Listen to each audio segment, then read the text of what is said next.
What if the English language wasn't actually a tool for communication, but a literal, weaponized cage? Yeah, that is Like, what if every single word you spoke today or every email you wrote was actually an engineered mechanism keeping you trapped inside a simulation? it completely flips the script, Yeah. honestly. I mean, on everything we assume about reality. Yeah. If our very alphabet and our vocabulary are the bars of a prison, Right. then waking up isn't just, opening your eyes. Right. It requires breaking this deeply ingrained spell that we've all been participating in since kindergarten. Totally. Well, welcome to the deep dive, everyone. We have an absolutely staggering mission today for you listening. We are unpacking a highly provocative, really radical set of documents. Yeah, I can hear it, Alex. Specifically, we're drawing from a text called Language is a Spell, its companion audio file, and another text called The Rescue Protocol. And together, these sources present this mind-bending thesis, right? Yeah. That our everyday reality, our environment, and our language are actually controlled by a malevolent entity. Right, a dark entity. And even more radically, the texts claim that historical religious events were actually tactical cosmic cybersecurity rescue missions. Which is just a massive paradigm shift. Yeah. I mean, these materials argue that the history we're taught and the vocabulary we use every day, they aren't organic human developments. Not at all. They're meticulously engineered constructs designed to contain humanity and to harvest our energy. Yeah. Now, before we plunge into the deep end here, I need to explicitly state the ground rules for you listening. Good call. Very important. Because these texts contain some really intense, highly politically and religiously charged perspectives, we are not endorsing these views. Right, not at all. We're not taking sides, and we are certainly not promoting any religious or secular agenda here. Our goal today is purely to impartially explore the fascinating, highly intricate mechanics of human control and salvation that these authors are proposing. Exactly. We're just looking at the blueprints they've laid out. Right. We want to unpack how language allegedly traps us, how history was hacked, and crucially, what the specific impact would be on the Jewish, Muslim, Hindu, and Buddhist faiths if this radical text were proven to be the absolute truth. Because if the mechanics described in these documents are literal truth, I mean, it dismantles the foundational structures of almost every major global belief system. It really does. It demands a total reevaluation of what it means to be spiritually liberated. Okay, let's unpack this. We usually think of imprisonment in physical terms, right? Like iron bars, border walls, concrete cells. Physical boundaries, yeah. But looking at these sources, they argue that language itself is an engineered system of mystical control. And the etymology of the word magic is presented as like Exhibit A. Right. The text traces it back to the ancient Zoroastrian magi. And these weren't, stage illusionists pulling rabbits out of hats. No, not at all. The magi were this elite class of scholars and mystics. They represented this fusion of governance and mysticism, and they believed they could literally manipulate physical reality and shape human destiny through precise rituals. Wow. And most importantly, through the spoken word. So the foundational root of our concept of magic is inherently tied to governance and literal spell casting. Which is wild.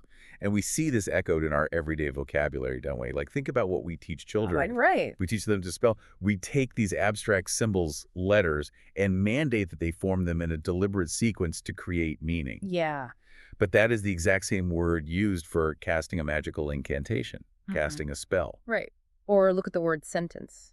Oh, yeah, the word sentence. Grammatically, it's just a Wow. structured thought, right? But legally, in a courtroom, a sentence is a severe judgment handed down by an authority figure. Yeah, that permanent alters your reality. Exactly. It permanently alters a person's physical reality. You are sentenced to prison. The word literally bridges the gap between stating a thought and manifesting a tangible, often devastating physical consequence. It's hiding right in plain sight.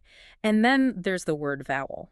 Ah, yes. The sources break it down as a combination of a vow, a solemn promise, and el, which is an ancient Semitic word for a deity. So a promise to God. Right. The very breath of our language, the literal sounds connecting the consonants, is tied to a mystical promise. It's so strange to think about. When you start seeing language through this lens, it feels like we're all walking around with loaded wands in our mouths, right? Yeah. Firing off incantations all day long while we just think we're like ordering groceries or writing a status update. Yeah, but the material goes far beyond just dictionary definitions, though. It actually delves into the physiological impact of phonetic rhythmic resonance. Wait, like how the words physically feel. Exactly. Different physical sounds evoke primal biological responses in the human nervous system, Huh. like words with softer consonants. Think of Uh-huh. lull, whisper, or soothe. They literally force you to exhale slowly. They evoke a physiological state of calm. That makes sense. But harsh percussive consonants, like crash or shriek, they carry an aggressive, violent urgency that physically spikes your heart rate. But wait, I mean, I need to push back on this a little bit. Sure. Because the sources point to modern corporate branding here, right? Things like Dunkin' Donuts, PayPal, Coca-Cola. They frame this alliteration as a form of spell casting. They do, yeah. Is it really mystical spell casting, or is it just, basic behavioral psychology and clever marketing? Well, that is the exact tension the text plays with. Yeah. What's fascinating here is how it argues that what we call clever marketing is actually the modern, sanitized application of ancient phonetic spellcasting. So it's the same exact mechanism. Exactly. The rhythmic repetition in those brand names is designed to bypass the critical thinking centers of your frontal lobe. It creates a mnemonic anchor directly in your subconscious. Wow. So you aren't choosing to remember the brand? No, the phonetic rhythm forces the brand into your memory architecture. You don't have a choice. Man. So governments and political entities are essentially doing the same thing when they use euphemisms. Absolutely.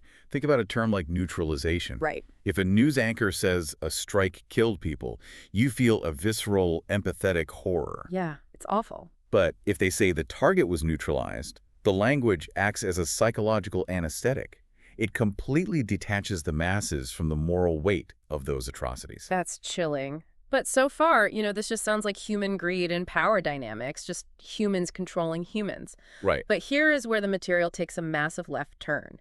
It claims this entire linguistic system was not built by greedy humans. No. It posits the existence of an ancient, malevolent, non-human entity that predates humanity. Yeah, the argument is that human greed is really just a visible symptom of a much deeper infection. A symptom? Wow. The text says this entity feeds on human suffering and deliberately engineered this linguistic system to hollow out the human soul. And it does this by actively shrinking our spiritual vocabulary, right? The text compares it to Newspeak in George Orwell's 1984. That's the perfect analogy. If you systematically remove the word for liberation from the collective consciousness, the masses cannot even conceptualize the idea of escaping. Right, you can't fight for something you don't have a word for. Exactly. You blind them to any reality outside the cage. Which brings us to the next point. If the language is the lock, what is the cage itself? The cage is our environment. Right. The sources referred to our everyday world, Earth as we experience it right now, as a compromised simulation. The Rescue Protocol text actually calls it the kingdom of the lie. Essentially a literal hell governed by the father of lies. Yeah. And this is a crucial distinction. In this framework, hell isn't, a fiery underworld you go to after you die. It's here. It is here. It is right now. Yeah. And in this compromised environment, deception, the default gravitational pull. Oh, I like that phrasing. Telling the truth requires exhausting uphill effort. But lies, illusions, manipulations, they're frictionless. They just flow easily.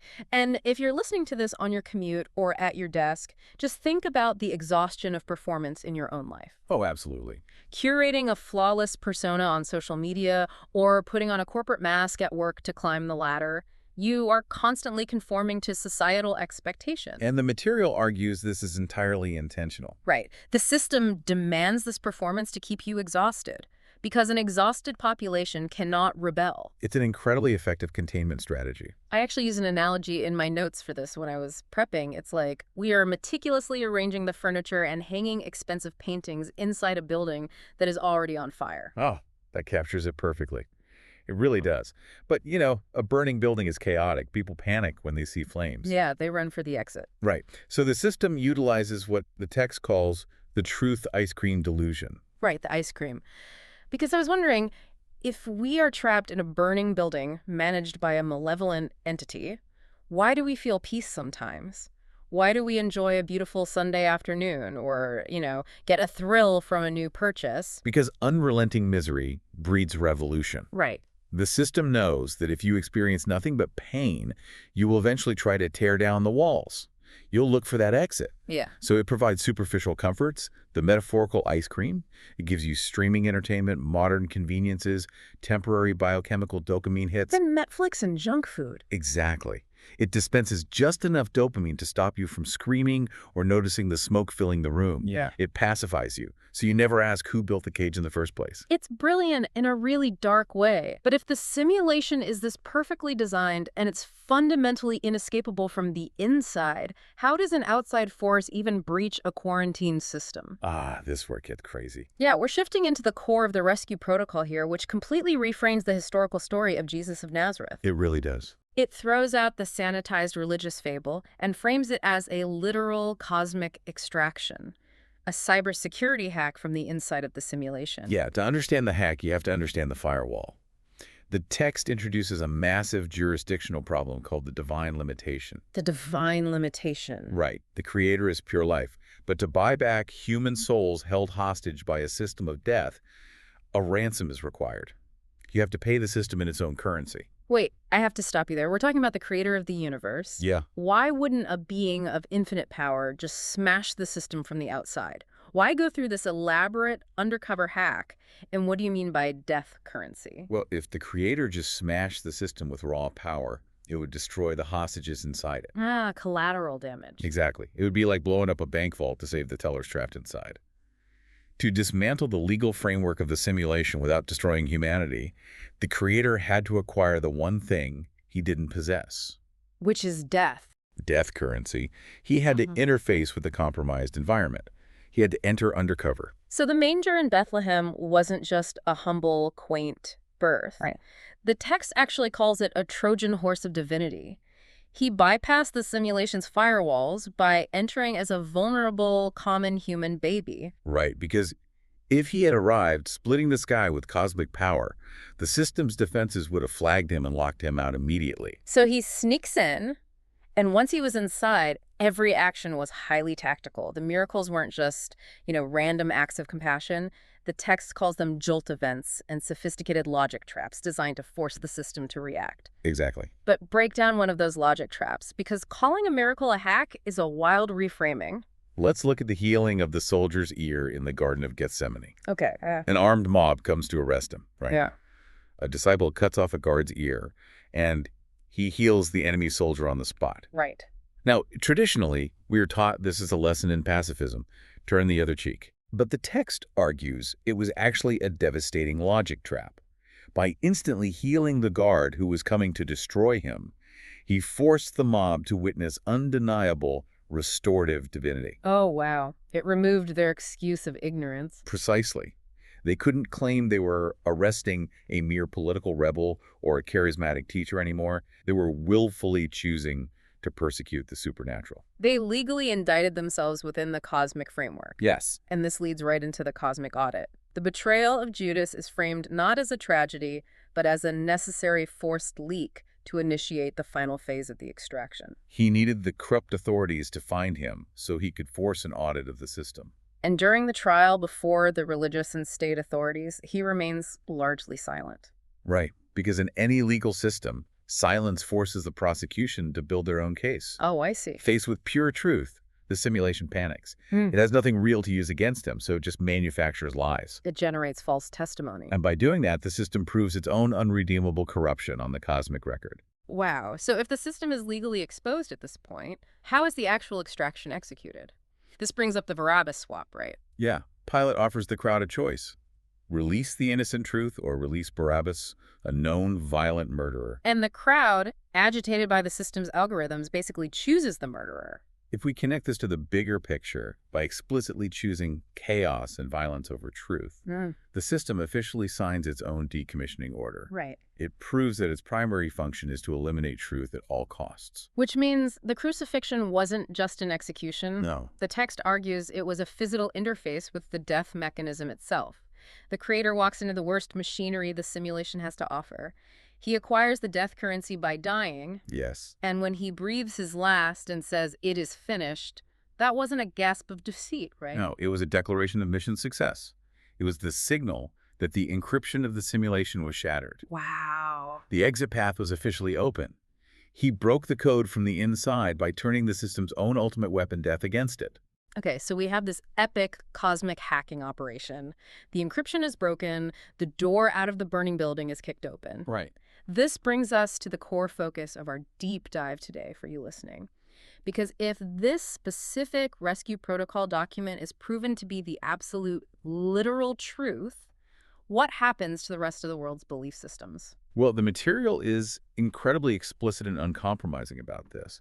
It states that everyone not believing in this specific extraction needs to get there quickly. Quickly, yeah. It explicitly calls out all Jews, Hindus, Buddhists, Muslims. It claims that all of humanity was already condemned to hell by God before this salvation was introduced. It is a radical, almost aggressive reprioritization. Extremely. Let's look at the specific impact on Judaism first, based on the text. It completely reframes the Torah and the Mosaic Law using a lifeboat analogy. Right. If the environment of Earth is lethal, the ancient law was not the final destination. It was a protective lifeboat. Exactly. The rigorous rituals, the dietary restrictions, the sacrifices, these were containment protocols. They were designed to keep a specific human lineage spiritually viable until the rescue ship arrived. But the rescue ship has arrived, according to the text. So what does that mean for someone practicing Judaism today? It claims that staying in the law today, focusing on the old protocols of sacrifice and ritual, is like sitting in a tiny lifeboat, meticulously scrubbing the deck, while a massive rescue ship sounds its horn right next to you. Wow. You're clinging to an obsolete survival tool. It renders the ancient systems essentially obsolete waiting rooms that have already served their purpose. Here's where it gets really interesting, though, because it doesn't just reframe Western faiths. It takes direct aim at Eastern philosophies, too. Oh, big time. The impact on Hinduism and Buddhism is profound if this text is true. The source claims that the dark entity, quote, implants beliefs about duty, guilt, and obedience that endure beyond death, binding souls to return again and again in a cycle of servitude. It is a profoundly dark reframing of reincarnation. If you look at the mechanics of karma, it's basically a ledger of cosmic debt. But if the malevolent entity controls the simulation, it also controls the ledger. So the game is rigged. Exactly. You can never pay off the debt because the house always wins. So if you're listening and you find comfort or, philosophical peace in the idea of spiritual progression across lifetimes, this is a very jarring concept. It claims rebirth is not a mechanism for growth. No, it is an eternal trap. Yeah. The Eastern concepts of karma and rebirth are, according to the text, engineered by the father of lies to keep souls returning to serve the simulation endlessly. What about moksha or nirvana, ultimate liberation? The concept of moksha is redefined as an illusion. You think you are escaping, but you are merely being cycled into a different sector of the prison to continue generating energy for the entity. Goodness. It completely eclipses the possibility of true external redemption. It's really an architecture of hopelessness disguised as spiritual evolution. And it doesn't stop with theology. The material tackles Islam, and interestingly, universal secular activism as well. The text explicitly states, "You are not here primarily to save the whales, fix the political system, and prevent the forests from collapsing." This raises an important question, right? Yeah. Because this is where we see the concept of striving or submission completely subverted. Yeah. In Islam, submitting to the divine will is central. But the sources suggest that any submission or striving directed at anything other than this specific cosmic extraction is a misdirection of human willpower. But why would fixing the world or submitting to a creator be bad? Because if the entity can convince you to submit to the architect of this simulation, rather than the true creator outside of it, you remain trapped. Oh. The entity uses your own devoutness against you. And the same logic applies to secular activism. How so? If the landlord of the burning building can keep you desperately trying to put out the fire in the living room or fighting over who gets to govern the burning building, you will never walk out the front door. So the activism itself is the trap. Exactly. Any theological path or noble cause outside this specific extraction keeps you engaged with the simulation. It is a brilliant distraction, engineered by the dark entity. I mean, if this document is the absolute truth, it completely invalidates the foundational structures of every other major global faith. Totally. It reduces them, according to the author, to either obsolete waiting rooms or worse, engineered illusions designed by a malevolent entity to keep people pacified while their spiritual energy is harvested. It is an uncompromising worldview. There's no many paths up the mountain philosophy here. Right. It argues there is one breached firewall, and everything else is just a hologram projected by the warden. Man. So let's wrap this up, because this has been an incredibly intense journey. We started by looking at the English language not as communication, but as a phonetic cage. A system of spells built by an ancient entity to strip us of our empathy and keep us docile. Right. And we reframed our everyday reality as a compromised simulation. A kingdom of the lie where we are exhausted by performance and pacified by dopamine-fueled truth ice cream. Yeah. And then we explored history's most famous crucifixion, reframing it from a religious tragedy into a highly tactical, cosmic cybersecurity hack. A hack that legally shattered the encryption of death itself. A rescue mission that challenges the very foundation of Judaism, Hinduism, Buddhism, and Islam. Reducing them to engineered distractions or obsolete survival tools. So we want to ask you, the listener, to do something tomorrow morning. When you wake up, when you read the first headline on your phone, or when you hear a corporate slogan or listen to a politician speak, pay very close attention to the actual words being used. Are the mechanics of these words empowering you with unvarnished truth? Or are they carefully engineered spells, dripping with phonetic resonance, designed to keep you asleep in a burning building? It's all about recognizing the invisible linguistics of the prison you've been born into. Because, you cannot escape a cage you refuse to see. And that leaves us with one final provocative thought based on these sources. If the English language and our very vocabulary are corrupted tools engineered by a dark entity to trap our minds, is the only true way to achieve spiritual liberation to stop using language altogether. To completely disconnect your mind from the phonetic cage. Right. Could pure, absolute silence be the ultimate rebellion against the simulation? Something to think about. Keep questioning the narrative, stay awake, and we'll catch you next time on The Deep Dive.